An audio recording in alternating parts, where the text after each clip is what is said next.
private rooms. You know, I got a small group, you know, small faithful warriors.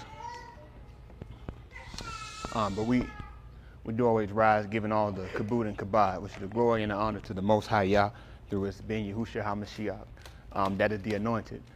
Thankful for another opportunity to be before you all to bring forth the word, and I applaud that it be something that be a benefit to you, something that you can take with you and be able to use it in your fight.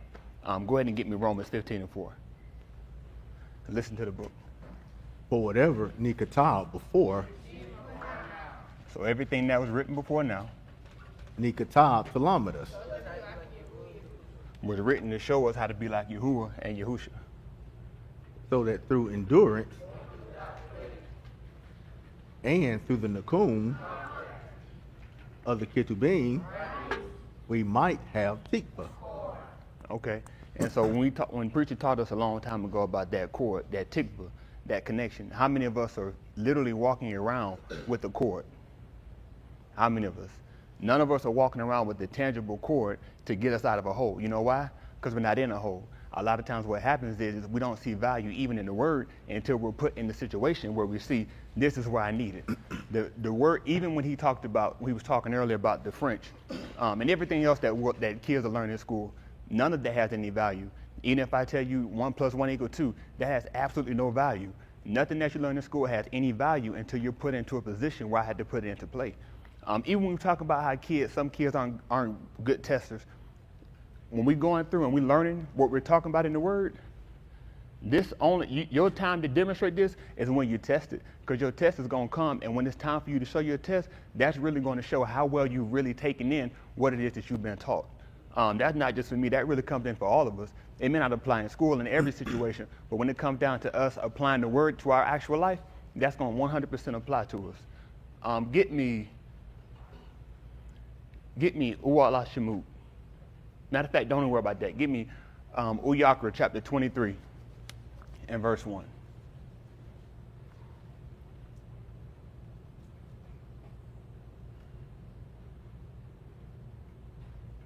I remember when I first had the opportunity to preach, it was a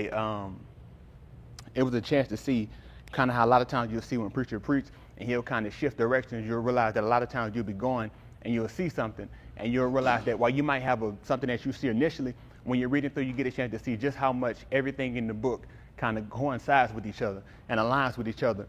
And one of the things that when I was teaching the first time, my initial point was us trying to make sure, my initial point was us trying to make sure that we mimic and we demonstrate the pattern that Yahusha was, that tube bend, just like the tube fruit of the gun. But while we were going, we came into Ra Shyth chapter 2, I think about verse 20, and we talked about how Yahuwah had that rest. And then we started moving into us laboring to enter into that rest. A lot of us, we don't realize that's the goal of our test. That's that 100 that we're looking to get when we make that test. That's us entering into that rest. Go ahead and give me that Yaquara 23:1. Yes, sir. Mm-hmm. And Yahuwah spoke to Moshe, saying, Mm-hmm. Speak to the Beni of Yasharal and say to them, Mm-hmm. The Muadi of Yahuwah, which you shall proclaim them as Kadash convocations, Mm-hmm. my Muadi, they are these. Mm-hmm. So these are set and appointed time, and these are they. Let's talk about it. Or six Yamim, work shall be done. Mm-hmm. But 6 Yamim, you should be able to do work. But on the seventh Yom, Mm-hmm. there is a Shabbat of complete rest. Mm-hmm. So for 6 Yamim, we can do work, but when that 7th day comes, that's a chance for us to be able to get that rest. Mm-hmm. A Kadash convocation. A Kadash convocation. Mm-hmm. You shall not do any work. It is a Shabbat to Yahuwah in all your dwellings. Mm-hmm. So that's the day that he gave us to be able to get that rest. That's something that we looked to achieve, and that became our first muhad. That's the very first muhad we have that we're going to come upon. But there's another one that we got coming up even sooner. Well, actually, we'll hit the Shabbat first. But get me 23 and 23.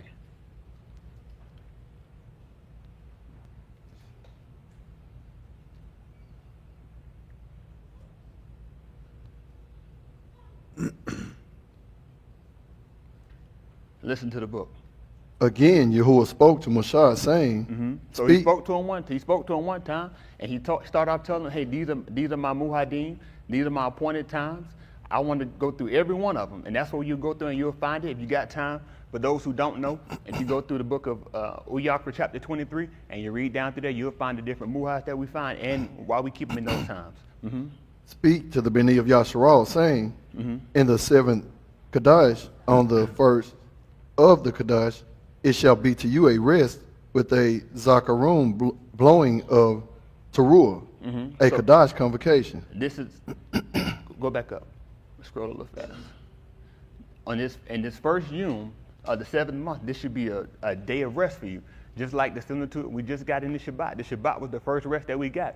Was the Shabbat. Yahuwah, he got his first rest on the Shabbat. He labored for 6 yamim, and he got that rest on the Shabbat. Now we have this muhad, and we got a rest in it too. But this is a memorial of blowing the trumpets. That word that they have right there is zakarun. Do me a favor, look that up. Matter of fact, look up zakarun, then we'll look up teruah.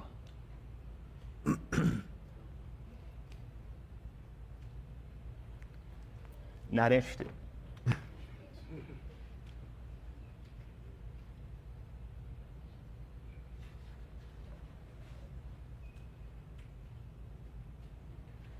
The root of that word would be zakar.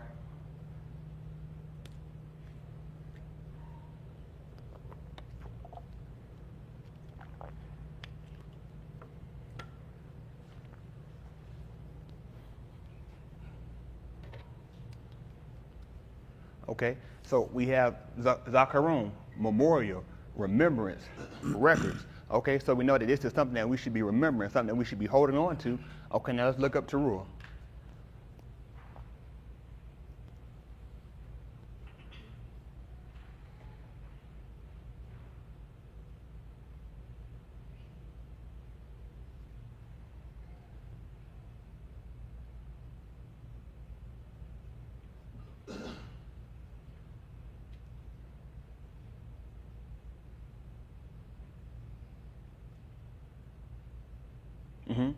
So now we have teruah, we have shout, shouting, alarm, sound, joy, blowing. So we should be remembering what it is that has been shouted, what it is that the preachers are shouting, the alarms that have been sounded for us. These are things that we should be holding on to. And when we come in to show us holding on to it is when we get those tests. Get me Ra Shyth chapter 3 and 1.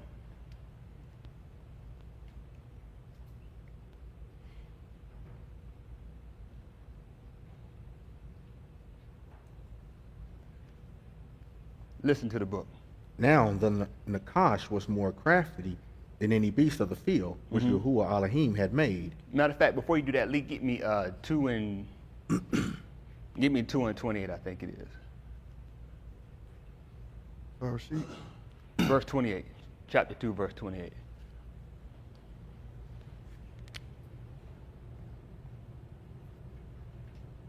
$25 last verse. Get me 18. Yes, sir.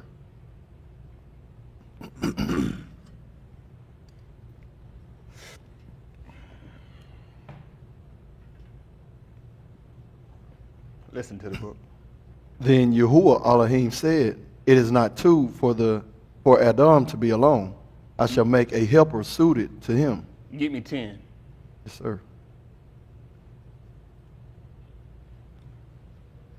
I heard somebody say one time, my help if you got a little note card.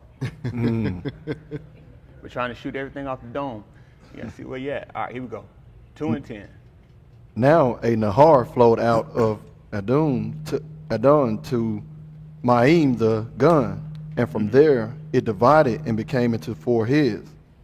Do I need to stay this way? Is it him or me? The Am I good? Are you good? Can preacher condemn it? That's a little inside joke. See, my guys, they with me. They know where I'm at. The Shem of the first is Pishon. It flows around the whole Aratz of Havilah, where there is gold. The gold of that Aratz is 2. The Delium and the onyx stone are there. Drop down to 15. Yes, sir. Then Yahuwah Elohim took Adam and put him into the gun of Adon to cultivate it and to keep it. Yahuwah Elohim commanded to Adam, saying, from any ox of the gun you may eat freely, but from the ox of Da'at of Tub and Rosha you shall not eat from it.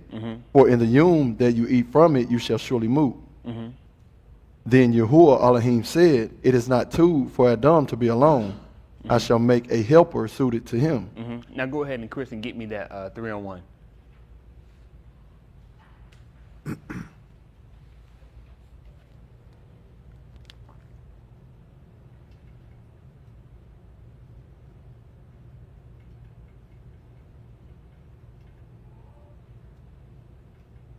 It's Marcus like he's been in a fight with somebody and lost.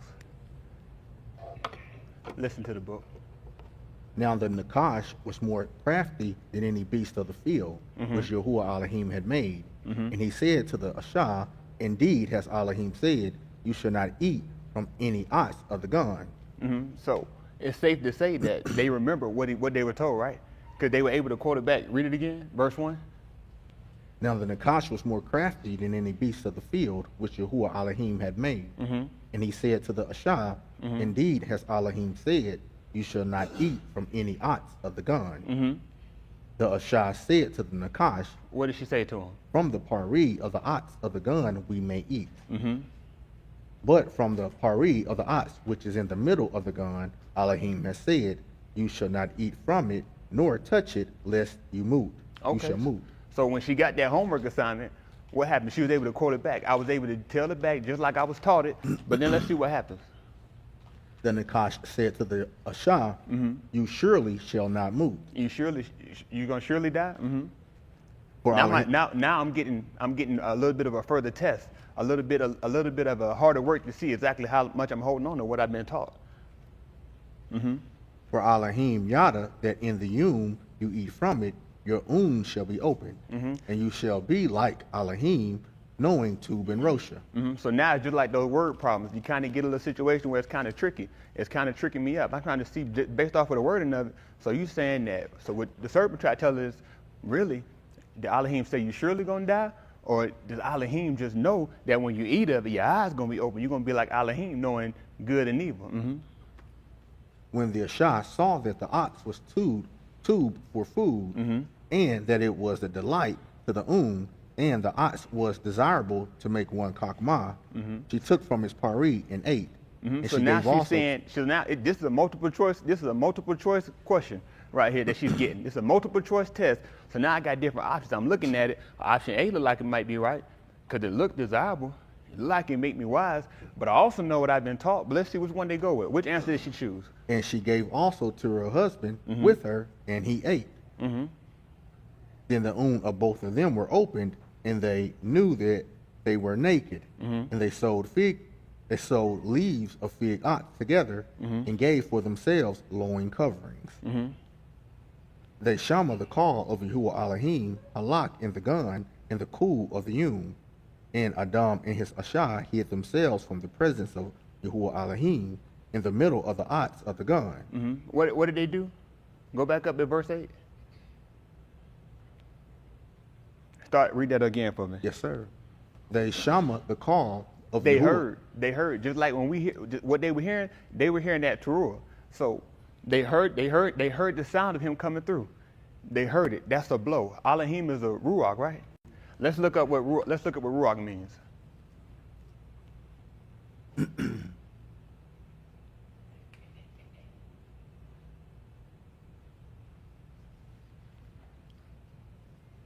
A lot of time what happens is we get to the point where we start to learn.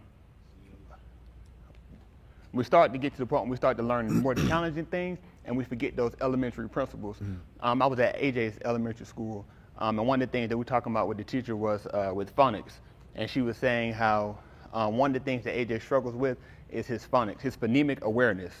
So when I saw that on the paper, I knew she was going to say that. I started throwing it out early. And so I was like, I think what the problem is, he doesn't speak that clearly. And she was like, yeah, you know what? You got a point. You actually talk a lot like him. Where are you from? It took everything in me not to let her have it. But I was like, and so the thing is, now I'm like, let me swallow my spit. I'm trying to talk extra. I'm like, yeah, so you say his phonemic awareness is not understood. But anyway, so one of the things that she told me with that was she was saying that, they're going over 3 consonant blends and how those work. And she kept using, what was it she was using? I tell you what, let's go here. Let's go THR. So that's the 3 consonant blend. So what sound does THR make when you blend those consonants together? Dwight, you are a what? Teacher. What grade do you teach? 4th grade? Okay, let's see. Thra. Okay. So now if I teach a child and they know that this 3 consonant blend makes the thrust sound, it makes it easier when I tell that child to spell a word like 3. Because now I'm only adding an N because I have it in my mind so I can build off of the foundational things that I was taught. I can spell threat. Y'all can think of anything else to start with THR? Thread. There we go. Throw. We got a lot of stuff. But anyway, we're not going to go too deep into that. But the whole point of that is just showing how even with the word, a lot of times what you fail to realize is a lot of things that we come into the understanding of later on is built upon something foundational that came before. But anyway, let's look up to see what ruach means. That's going to be air, anger, blast, breath, cool, courage, mind, quarter, side, spirit or spiritual, tempest, vein, whirlwind. Okay, go take me back to that 3rd chapter of the book of Ra Shyth. Matter of fact, I know what I wanted earlier now. That was Ra Shyth, chapter 1 and 5, but we kind of going now. 2 and 5, better yet. But anyway, go ahead, 3 and 8. Yes, sir. They shama the call of Yahuwah Elohim, Halak in the Gan, in the Ku or the Yum, and Adam and his Ashah hid themselves from the presence of Yahuwah Elohim. So they heard that voice. It says voice in here when they translate it back, but it's really talking about the call, the sound of it. So what they heard was they heard the sound of that ruach coming in. They could tell that I need to go and hide because now that trumpet is coming. That I hear that ruach, that wind that's activating the trumpet, that's creating a sound for me. And I know that I need to hide. I need to get away. I need to back myself up because now I know that I failed the test. This is just like when the teacher comes and the teacher's grading your paper. The teachers come. It's time for me to show my works. The teacher's coming to examine what I did on the test. And what happened? The Adam and his Ashah hid themselves from the presence of Yahuwah Elohim. And they hid themselves. Just like when we get a bad grade, what do we do with our work? We go home and take it and show our parents? Hide it. I'm hiding it. That's right. In the middle of the ots of the gun. Then Yahuwah Elohim Yaquara to Adam and said to him, where are you? He called out to Adam and said, Adam, where's your homework? Adam, I know you got your report card. Where you at? Where you at? And what did Adam say? He said, I shama your call in the gun. I heard you, and I knew you were coming, and what I do? And I was Yara because I was naked. And I was fearful because of what I got back when I got my scores. When I got back and my works were tried, when I was tested on what it is that I've been taught, what I've been getting when I'm coming in and I'm hearing the word, I had to hide because I'm naked, I'm insufficient. That's a deficiency. A deficiency. Just like some of the kids, I think, when they got them and they were showing them they were either failing or in trouble of failing, they got deficiencies.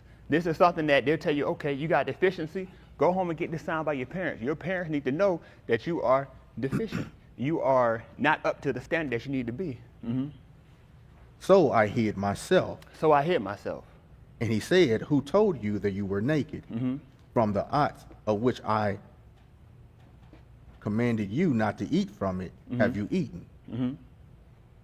Adam said, the Ashah whom you gave to be with me, she gave to me. The woman that you gave to be with me, she gave me of this, and I ate it. Yes, sir. Then Yahuwah Elohim said to the Ashah, who is this? What is this you have done? And the Ashah said, the Nakash deceived me, and I ate. Well, I know you kind of coming in and you're looking at me, you're trying to figure out how I failed this test, but really what happened, I was looking at the question, And the question kind of confused me and got me off. And see, that right there is how I ended up failing. That right there is how I got it wrong. But what did he tell him? He said, what did Yahuwah ask him? He said, did you eat from the tree that I commanded you not to eat of? So I know what I taught you. Just like when we come in and we're hearing the word, you know what you've been taught, just like the preacher know what you've been taught, and Yahuwah know what you've been taught. So you cannot use any excuse. You can't use the excuse of, well, I was tricked, well, I didn't understand. That was the whole point of coming in and hearing the word and getting taught. Mm-hmm. Just like every time we go back and we keep reading Romans 15:4, whatsoever things are written aforetime were written for our, that we through what? And of what? Kitabim. Okay, of the Kitabim, of the writing. How do we get the writings? What did Cup tell you later on? He told you that the Kadash men of Elohim, they did what? They spoke as they were moved by the Ruach HaKadosh. So when the Ruach was in them and the Ruach made them say certain things, we have that in the writing. So when we're reading, we're not just reading the words of men, we're reading what was given to them by the Ruach, through the Ruach. So you're not just disobeying the writings. It's not that simple. The same way that they heard Yahuwah, guess what happened when you hear the word? Yeah. He talking to you, Dex. That's right. He talking to each and every one of us. Just as clear as he told them what not to do, and they went and did it, that's the same thing we consistently do. Yahuwah tells us what not to do, and we go straight out and do it. What excuse did they have when they've been told? None. How many of us, we look back and we say, well, man, if it was that simple, let me ask you this, Chris. Hypothetically speaking, well, I know we have a lot of knowledge now, but if Yahuwah put you in the gun, paradise, and he said, Chris, this all yours. The animals, they all got to listen to you. All this for you. All you got to do is don't eat just one tree. All the rest of them have your way. And you can walk around butt naked, slanging and banging with you and your wife. Can you do that? I like to think I could. We all would like to think that, but the reality is we've been commanded things with the word and we fail. The same way they heard it, that just goes to show us how we'll think that, oh man, sometimes it's because the word is telling us so much stuff to do. Sometimes it's like, it's kind of complex. I'm not really getting it. No, realistically, I can give it to you just as simple as he gave it to them, and you go back out and you'll walk contrary to what it is you've been told. Yeah. You know why? Because you don't zakar the teruah. You don't hear the sound. You're not paying attention to what you're talking to, what you're being taught. It's going straight in one ear and going out the other. It's no value. The whole thing that we have to become is we have to become ruach activated. The ruach has to come in. When we hear the word, that ruach needs to come in and activate something in us when we need to respond and we need to do certain things. Just like those trumpets. Blow trumpets. Come on, let's sit down. It's finna blow. Y'all hear it? Nope. It can't do nothing until the ruach gives it something. Appreciate you, Tim. You with me. You know what? That brother was with me before, and you with me again. I appreciate that. But anyway, it can't do anything until the ruach goes in and activates something. That's the point of the word, that we can't do anything. We can't do TWOY or Ra Shyth until we hear the word. Once the word comes in, matter of fact, even if you go back and you look at it in Ra Shyth, give me 1 and 1. Now, I kid you not. I actually did have in my mind pretty much where I wanted to go. We have completely deviated from that course. I mean, we just out there. Okay, 1 and 1. Listen to the book. Barashit, Elohim, bara the Shamayim, and the Auryah. And the Auryah was without form and void, and Kashak was over the surface of the deep. What was over the surface of the deep? Kashak was over the surface of the deep. And the ruach of Elohim was moving over the surface of the Ma'im. Then Elohim said, let there be Auryah, and there was Auryah. And Elohim saw that the Auryah was two, and Elohim separated between the Auryah and the Kashak. So let me ask you this.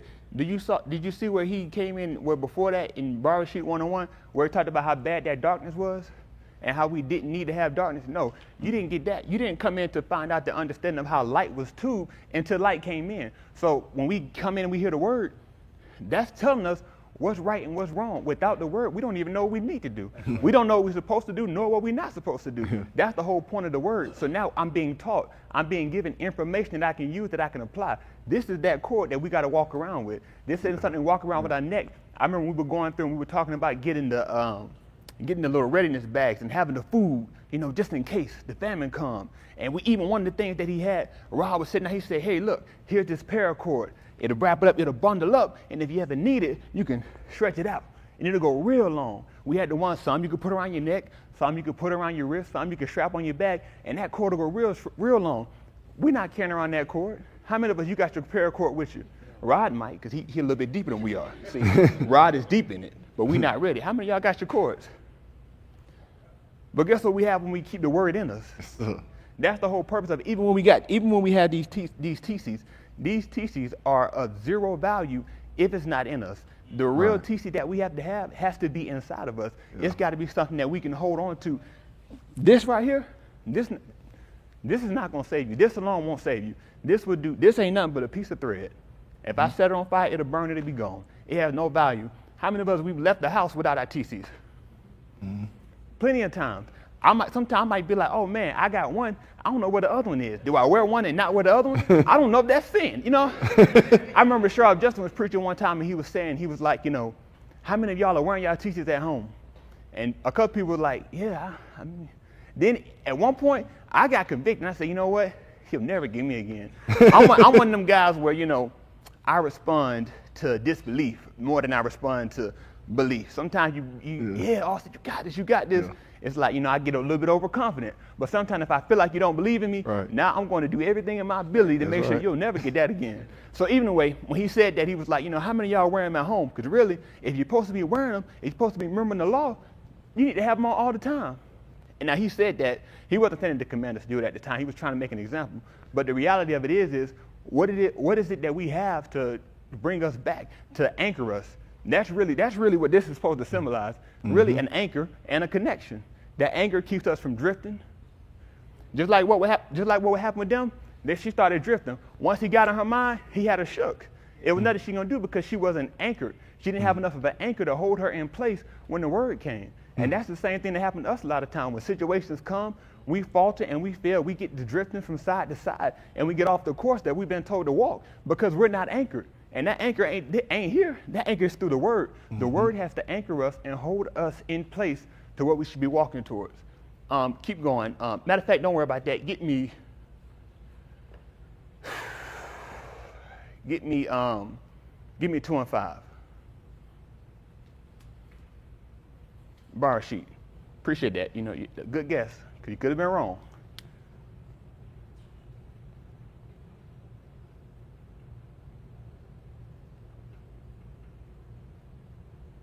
And that bar sheet, they'll call that the book of Genesis.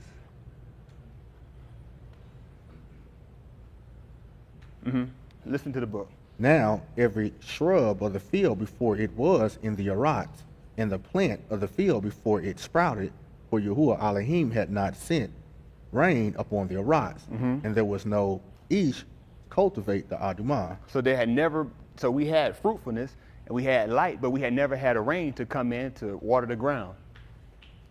But a mist went up from the Auryah and watered the whole pani of the Adumah. So now Yahuwah has caused the mayim to come up, the water to come up and to water the ground. So now what do we know? Now we come into the knowledge of knowing that we need sunlight and we need water to be able to get growth. So now we have sunlight and we have water. Now what do we have? Then Yahuwah Elohim formed Adam of dust from the Adumah and breathed into his nostrils the breath of Kai, and Adam became a Kai Nafash. Now, when I first, you scroll back up for me to verse 7. Now, as a kid hearing this, I had always had it in my mind that man was formed from that wet ground. That when the ground was wet, he formed man then, and that's how we came into be. But what happened was he watered the ground, then he dried the ground. I had to dry it back out in order to be able to form it. Read 2 and 7 one more time. Then Yahuwah Elohim formed Adam of dust from the Adumah and breathed into his nostril the breath of Kai, and Adam became a Kai Nafash. So now Adam was formed from that dry ground, but now there's something else missing. What is it that he needed? He needed the breath of life. He needed that ruach to blow inside of him to be able to give him life, so that way he can become a living nafash, which is a living soul. So in order to take on life, he had to get the spirit of life. Yahuwah Elohim planted a gun eastward, planted a gun towards the Kadim in Adam. He planted the gun, a garden towards the east.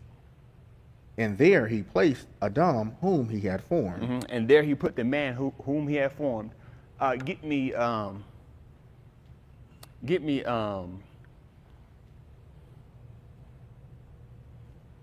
One of y'all get me Yahuchanan chapter 11, 25. Other one get me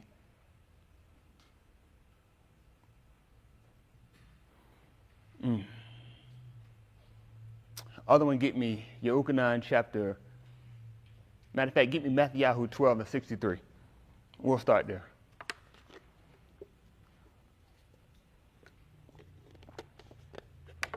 Matthew is the book of, they call it the book of Matthew. 12 and 23. 12 and 6 and 63, excuse me. The book of Matthew, which is they'll call the book of Matthew, chapter 6 and verse 63. Now we'll go Matthew first.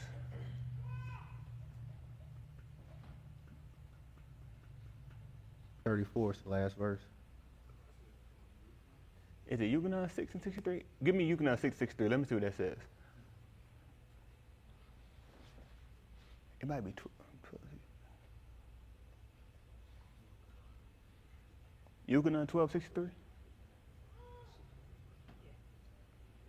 me see. What do you think I want, preacher? Just out of curiosity. I just want to see you. You be saying some stuff. I just want to see you where I was at. Give me.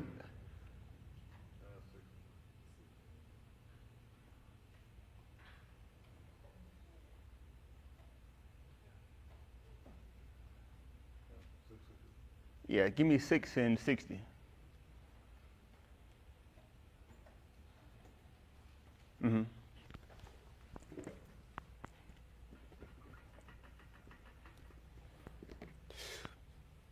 Excuse me. Yahuchanan, they're called the book of John, chapter 6 and verse 60. Listen to the book. When many of his Talmudim Shama, they said, this Dabar is difficult. Who was able to Shama it. So many of his Talmudim, they heard it, and they said, this is a difficult hearing. So they heard the sound, and they said, this is something difficult. Yahushua understood in his lob that his Talmudim complained about this. So he said to them, has this become an obstacle for you? So, you know, even if you look at, before they could even tell Yahuwah what had happened, Yahuwah had already perceived what they had done.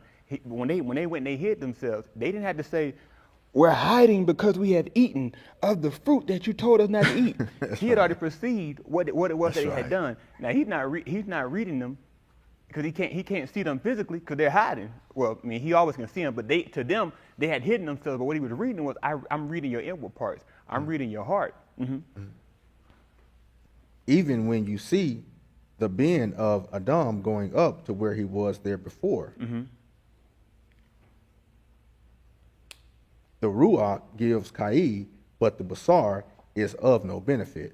So what happened when Adam was first born, when he was first created from that dry ground, that ruach, that flesh had no benefit until the ruach came into it. He didn't become a living nefesh. He didn't become a living being. He didn't take on life until the ruach had came. Right. The dabarim that I have spoken to you are ruach, and they are kai. So you want to know how you can possess the ruach hakodesh? You got to get it through the word, because what is the word? The word that he speak unto us are ruach, and they are kai. We're gonna get you a mic, Daniel, because you was with me. That's why that's the speed I wanted. The word that he speak unto us, they are ruach and they are life. So when we're hearing, that should create an activation with us. Get me Auryah 1 and 24. That's gonna be the book of what they'll call the book of Luke.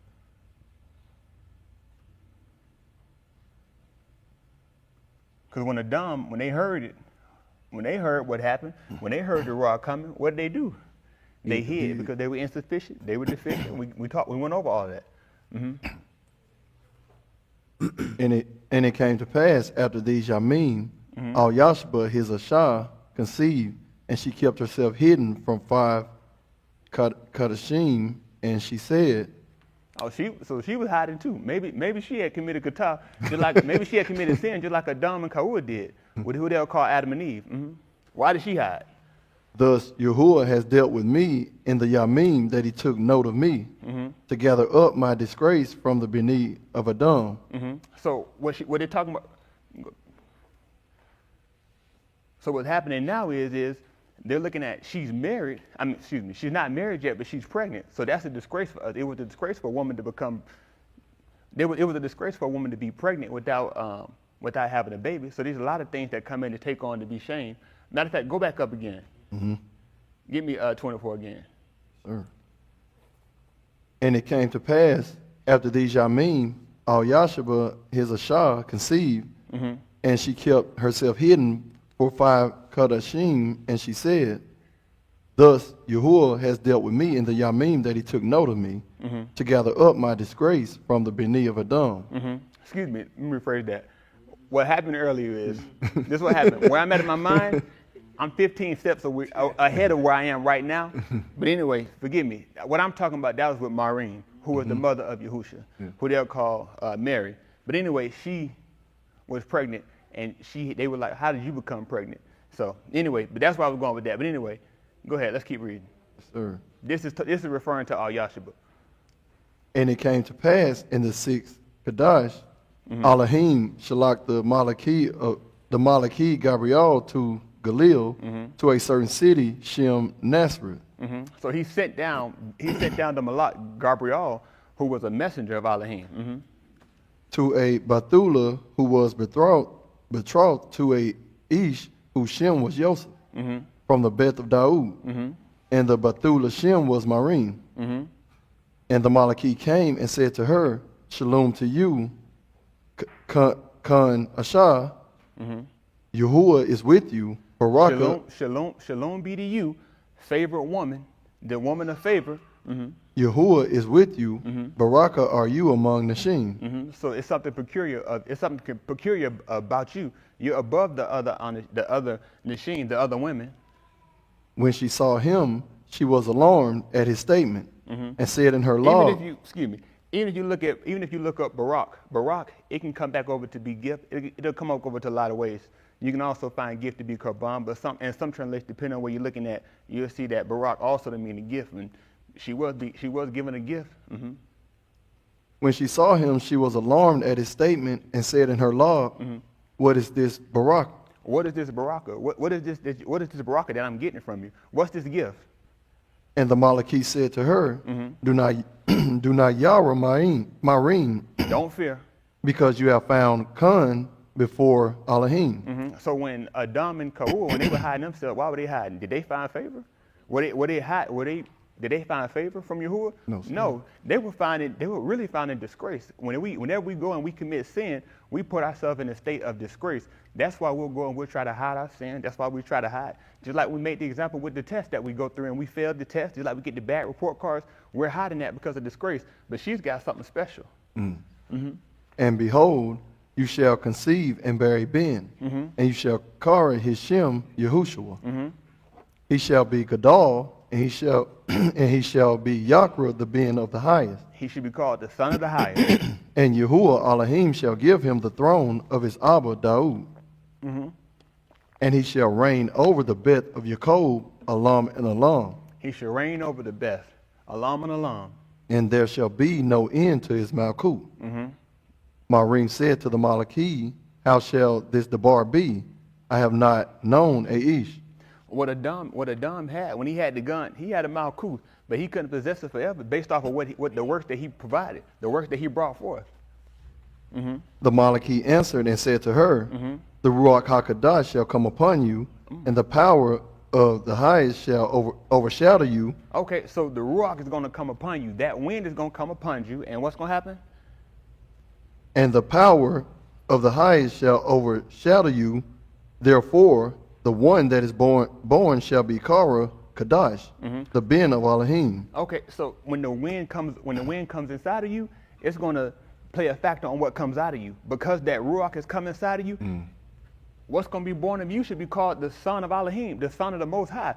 If the Ruach was in us, if the Word was in us, what will come out of us would be Tu Pari, would be fruitful. But what happened when we commit sin, we can't bring forth fruit. The fruits that we bring forth are insufficient. It's no good. It can't abide along. We can't inherit a eternal kingdom providing bad works. It's not going to work. It just doesn't add up. Just like 1 + 1 = 2, bad works and bad works don't equal eternal life. It doesn't equal never-ending kingdom. That's right. And behold, your relative, Auryah, whom she was bearing, she is also conceived to give a ben in her old age. Everybody's getting good news. This is the 6th Kadash with her.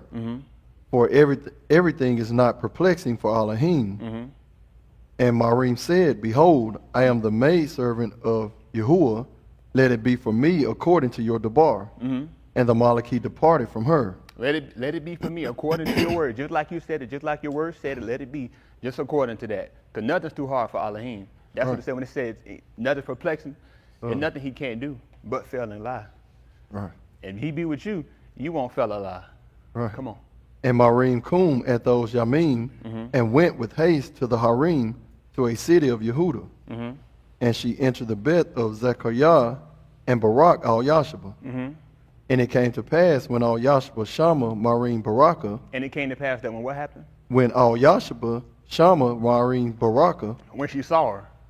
The baby leaped in her womb. Read it again for me, Lee.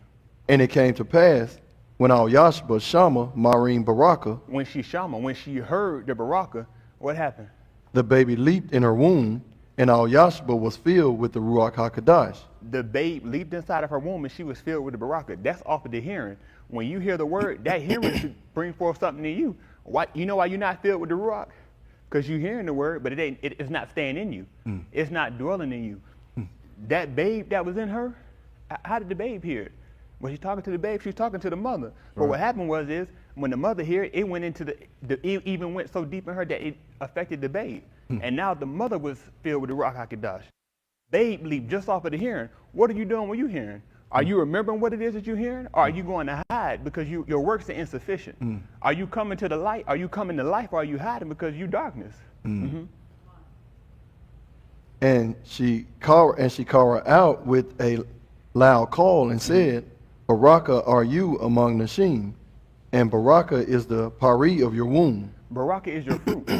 Baraka is your fruit. Based off of what it is that you heard and what you brought forth, Baraka is your fruit.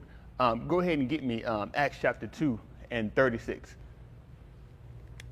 Matter of fact, 2 and 36, that'd be fine.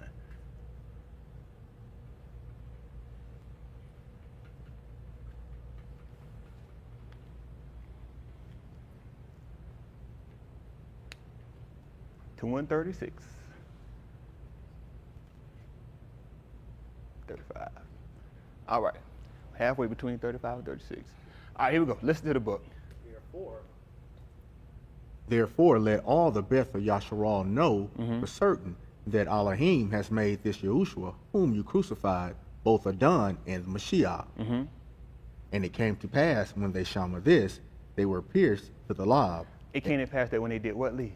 When they did what, Chris? When they shama this. So when they heard it, they were convicted. They received a conviction based off of what it was they heard. When Adam and Auryah got a conviction, what they do? They went and they hid. But what happened when they heard it? When they heard and they got convicted, what happened? They were pierced in their lob. They were pierced in their lob. So now what do I need to do?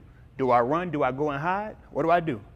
And said to Cuff and the rest of the Shalakim, Anashim and Akim, what shall we do? What shall we do? That's the question that they ask. Now I find myself in the situation where I'm contrary to what it is I've been told to do. Now what should I do? How many of us stop when we hear the word and we get corrected? How many of us stop to really ask, what is it that I should do? How should I proceed? When Adam and Auryah, when they ate the fruit and they found themselves contrary, did they ever stop to ask Yahuwah, what should they do? No, they went and moved on their own. They're not moving based off of what it is that they're hearing. They're moving based off of their own flesh. Yeah. Their own flesh was convicted, so they went to run and hide. That's what we do. We go and we run and hide instead of asking, okay, since I'm wrong, what do I do? Do you want to be right? Right? If you want to be right, then I need to find out what do I need to do to be right. That's right. Come on. Cuff said to them, repent from your dark king, and each one of you be immersed in the Shem of Yahushua HaMashiach. Repent of your ways, turn from your wicked ways, become remorsefully sorrow, because they had already been pierced. So that's not enough. It's not enough just to be pricked by the word. It's not enough for you to hear the word and find out that you're wrong. You got to come to a point where you become remorsefully sorry. I had to get to a point where I hate what it is that I've done. And you got to hate it not so much that you just change for the moment. It's got to become a eternal change. You have to change and not go back. But a lot of times we hear the word and we find out where we're wrong, and we go, and then guess what? We go right back. Just like when preacher asks us, we'll read Romans 15:4, and he'll say, all right, how many of y'all getting closer? I tell you what, let's do it now. How many of y'all getting closer? How many of us have had times in the week where we felt like, okay, I'm getting closer, but then we find ourselves going back? Because that's the reality of it. A lot of us, we've only gotten enough sorrowfulness to last for a temporary time. It only lasts when we're hearing the word. When we're hearing the teruah, that's when we got it. When that teruah sound, we all stand up. We all stand up. Nobody's sitting down. Even when we had Akub Nikki and she was in a wheelchair, she was standing up too, because she was hearing the same thing we all heard. But when that teruah stopped, we go right back to sitting down. When the preaching stops, we go right back to committing wrongdoing. We don't stay standing. Haven't done all to stand? Stand. That's what it's all been about. It's all been about us standing. But the problem is we don't zakar the teruah. We don't zakar what we've been taught. And we only hear the sound based off of the ruach. So when the ruach talk to us, we have to really let it come in and sink down in us. This has to, when that trumpet sounds, let it keep ringing here. Let it ring out. Let it ring out in your loud. And that's going to demonstrate in your actions. Keep going. Cuff said to them, repent from your darkeem. Repent from your ways. And each one of you be immersed in the Shem of Yahushua HaMashiach for the forgiveness of your kataim. Each one of you be immersed in the name of Yahushua HaMashiach. Yahushua is the anointed one. So that's a death. Now we have to die to our wicked ways. We've been convicted. We've been convicted, and now we know we want to change, but now we have to die to it. So now if we dead to it, then we can't continue to do the works of it. That's right. And when I'm dead, I can't do nothing. What can you do if you're dead? Dr. Danny, what can I do if I'm dead? Nothing. I can't do anything unless I get life. Now, how can I help a person that just died? What can I try to do with them, Danny? I can try to give them CPR. Now, what do you do when you do CPR, Danny? Open their mouth. Blow in their mouth and do chest compressions. So I have to put the ruach in them. I have to put the word in them in order for them to come in and take on life.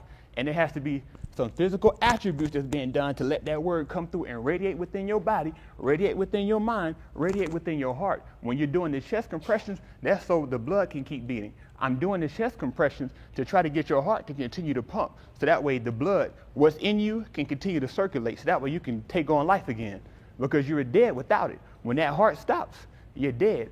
The blood's not circulating. The word's not circulating. So now we have to let that word start to be pumped, because we all been dead. We be immersed. That sin is killing us.